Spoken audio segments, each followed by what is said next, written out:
لو جينا نتكلم عن انواع البيرنج لازم ندخلها دخلة حلوة.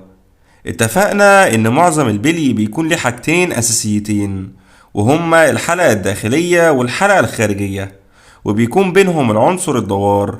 وهنا بقى على حسب شكل الجزء الدوار بيختلف نوع البيرنج، لان في انواع بيرنج العنصر الدوار فيها بيكون كروي او اسطواني او على شكل شبه كروي او برميلي زي ما بنقول، وفي انواع ملهاش اصلا عنصر دوار واللي بتعتمد حركتها على الانزلاق السطحي زي البلين بيرنج او اي شكل من اشكال الانزلاق السطحي.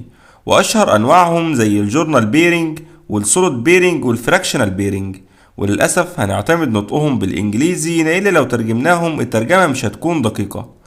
ودي الانواع اللي هنتكلم عنها في الفيديو ده، وهي الجورنال بيرنج وامثالها. النوعية دي من البيرنج هم الشكل البسيط للبيرنج، واكثرهم تعرض للتحميل وارخصهم. وبتكلم هنا من حيث تكلفة التصنيع مقابل التحميل، يعني النوع ده ليه قدرة تحمل الأحمال العالية مقارنة بالأنواع التانية بدون ما يكون في عنصر دوار، ولكنه بيعتمد على التلامس السطحي بين الجلبة والعمود. فلو جينا في البداية شفناها بتتكون من ايه، هنلاقي من الجلبة او البوش او السليف، وده الجزء الداخلي اللي بيعدي جواه العمود اللي بيلف وبيكون راكب فيه العمود. والجزء اللي من العمود اللي راكب في البلية بيتسمى جورنال، وعشان كده بنقول على النوع ده جورنال بيرنج. وده الهاوسنج او بيت البيرنج، وده الاطار الخارجي او الغطاء الخارجي للبيرنج واللي بيتثبت فيه الجلبة. التركيب بتاع الجورنال بيرنج نفسه بيتكون من كذا طبقة، أولهم الصلب أو الستيل، وده اللي بيدي البيرنج الصلابة والقدرة على تحمل الأحمال الكبيرة. بعدها في طبقة متوسطة وبتساعد على ربط باقي الطبقات ببعض. بعد كده في حاجز من النيكل، والهدف منه انه يعزل الطبقات ويمنع تفاعل المواد مع بعضها. واخيرا في الطبقة السطحية، ودي الطبقة اللي بتحتك مباشرة مع الزيت والعمود، وبتكون غالبا من مادة زي البابت ألوي، وهي خليط من الإصدير والرصاص والنحاس عشان تبقى ناعمة كفاية بحيث تقلل التآكل وتحافظ على العمود. وعلى حسب النوع بيكون في مواد تشحيم أو لأ، لأن في النوع ده بيتم استخدام الزيت عشان نقلل الاحتكاك بين السطحين. ومن هنا بيظهر عندي برضو تصنيفات للنوع ده من البيرنج حسب طريقة اللوبريكيشن أو التزييت. بس الأول خلونا نقول إن في نوعين أو شكلين من النوع ده من البيرنج من حيث الشكل الخارجي أو الجسم الخارجي. إما البوش جورنال بيرنج وبيشتغل في أقطار صغيرة، وده بيكون كمجسم واحد وفك البلية دي بيبقى صعب شوية. أما لما نوصل لأقطار أكبر للعمدان بنستخدم النوع اللي الجلبة فيه بتكون جزئين أو نصين، فالنوع ده اسمه السبلايت جورنال بيرنج، والنوع ده طبعا أسهل في الفك والتركيب. تعالوا بقى نتكلم عن التصنيفات من حيث طريقة التزييت. أول نوع وهو الدراي لوبريكيشن أو الزيت الجاف، يعني ما بستخدمش فيه أي وسيلة للتزييت ويكاد يكون مفيش زيت.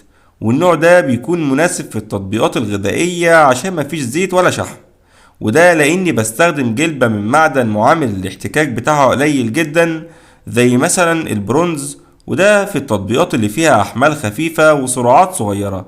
بالنسبة بقى للأحمال الكبيرة فهنا بننقل للنوع التاني واللي اسمه الهيدرو دايناميك لوبريكيشن، وده النوع اللي بيشتغل على التزييت وبيعتمد على طبقة زيتية عشان تمنع الاحتكاك بين العمود والجلبة اللي هو راكب فيها.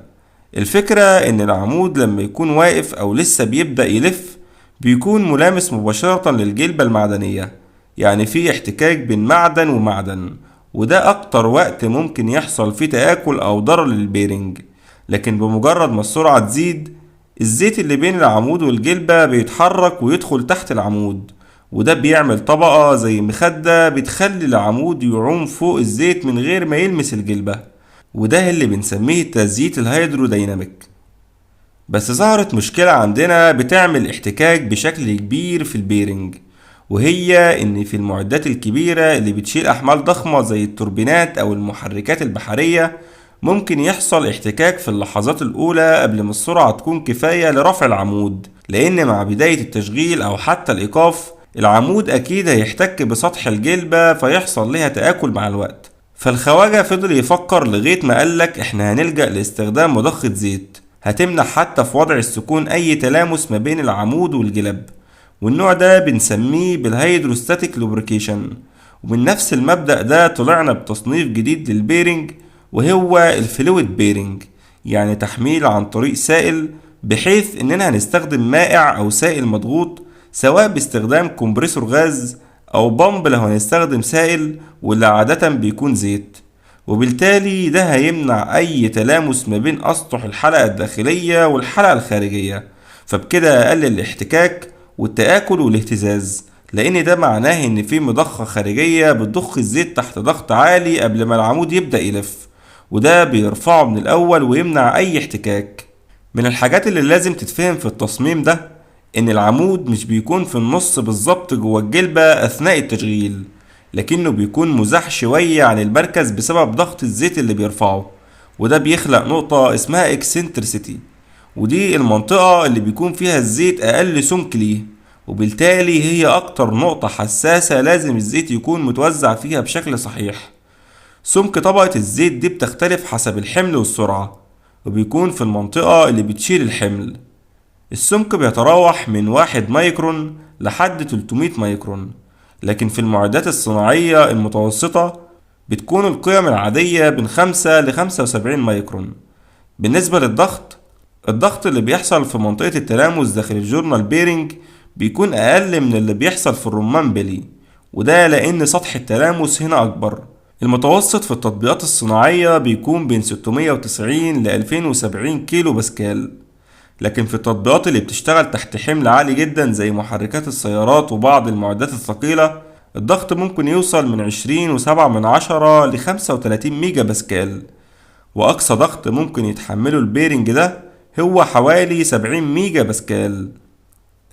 أداء البيرنج ده بيكون عالي جدا وبيقدر يشتغل على سرعات من 175 ل 250 متر في الثانية، وبيستحمل درجات حرارة بتوصل ل 150 درجة، وده طبعا بيعتمد على نوع مادة التشحيم المستخدمة.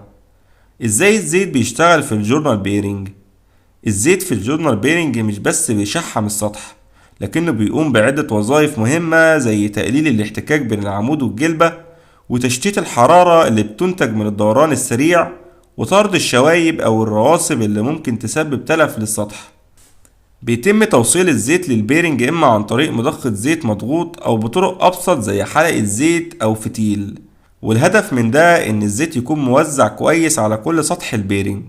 طيب من حيث اللزوجة أو الفيسكوستي وتأثيرها على أداء البيرنج، فاللزوجة هي أهم حاجة في اختيار الزيت، وبتعتمد على سرعة دوران العمود ودرجة حرارة التشغيل والحمل على البيرنج.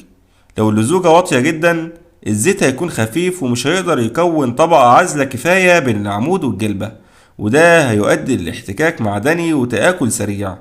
ولو اللزوجة عالية جدا، الزيت هيقاوم الحركة أكتر، وده ممكن يولد حرارة زيادة ويقلل كفاءة التشغيل.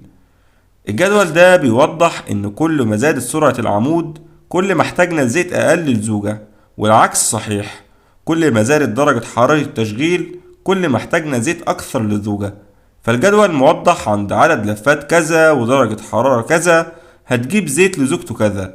فمثلا لو موتورك بيلف عند 1800 لفة في الدقيقة وشغال في درجة حرارة بتوصل 50 درجة، يبقى تستخدم زيت درجة لزوجته 32 حسب الايزو. من اكتر المشاكل اللي بتحصل بسبب الزيت هي الكافيتيشن، واللي بيحصل لما يكون في مناطق ضغط عالي وضغط منخفض داخل الزيت، وده بيخلي فقاعات هواء او بخار تتكون في مناطق الضغط الواطي. المشكلة هنا ان الفقاعات دي بتنفجر بسرعة لما توصل لمناطق الضغط العالي، وده بيسبب تآكل دقيق جدا في سطح المعدن اسمه الكافيتيشن بيتنج. فعشان نتجنب المشاكل دي لازم نختار زيت باللزوجة الصح حسب سرعة العمود ودرجة حرارة التشغيل، ونستخدم زيوت بتقنيات مانعة للأكسدة عشان نحافظ على استقرار الزيت مع الحرارة العالية، أو نستخدم إضافات زي الأنتي وير والأنتي فوم عشان نقلل تكون الفقاعات وتحمي السطح. بعد ما اتكلمنا عن مميزات النوع ده وإنه بيشيل أحمال عالية، هتقولي الله ينور يا هندسة، هو ده النوع بقى اللي حللنا كل المشاكل؟ هقولك مش قوي، لأن في مشاكل تانية احتاجنا نحلها برضو من خلال البيرنج، زي الميس الاينمنت او عدم المحاذاة بين الاعمدة. فظهر النوع الاخير من البلين بيرنج وهو السفيريكال بلين بيرنج، والنوع ده هيكون سيلف الاينمنت بيرنج، يعني محامل ذاتية المحاذاة. وفكرتها اننا هنخلي الحلقة الداخلية اللي بتركب على العمود واخدة شكل كروي بيسمح بميلان الجلبة في حالة حدوث اي انحراف للعمود. هتقول لي ايه اللي هيخلي العمود اللي انا مركبه صح يحصل له عدم محاذاة بعد كده؟ قال يعني انتوا بتعملوا محاذاة بما يرضي الله. بس هقولك لو انت راجل صنايعي وشغلك تمام وعامل محاذاة بين العمدان بشكل مظبوط، فالموضوع احيانا ما بيكونش بايدينا، لان في تطبيقات ممكن يحصل فيها للعمود انحناء نتيجة مثلا لارتفاع درجات الحرارة، او ان العمود يكون جزء من ضمن اجزاء ماكينة خلطة او تقليب، فغصب عنه بيحصل فيه ميلان ويكون معرض للاهتزاز، وده بيكون جزء من وظيفته. اما عندك بقى لما تحتاج بيرنج للحركة خطية، فبالنسبة للبيرنج اللي ملهاش جزء دوار وبتعتمد على الانزلاق السطحي، فعندنا الجايد ويز او الطريق المرشد لو هنترجمها بالعربي، وده بيكون في الماكينات وبتكون مصممة على اشكال كتير بتسمح بالحركة في اتجاه واحد، يا اما للامام او للخلف، فبتكون اما بسطح فلات او مستوي او بوكس او سلندر او على شكل في. وبكده البيرنج اللي بيعتمد على الانزلاق بين سطحين سواء في الحركة الخطية او الحركة الدورانية بينتج عنهم احتكاك لان مفيش وسيط. وبكده فيديو النهاردة خلص، ولو وصلت لهنا ما تنساش تعمل لايك واشتراك في قناة اليوتيوب عشان يوصلك كل جديد. والسلام عليكم ورحمة الله وبركاته.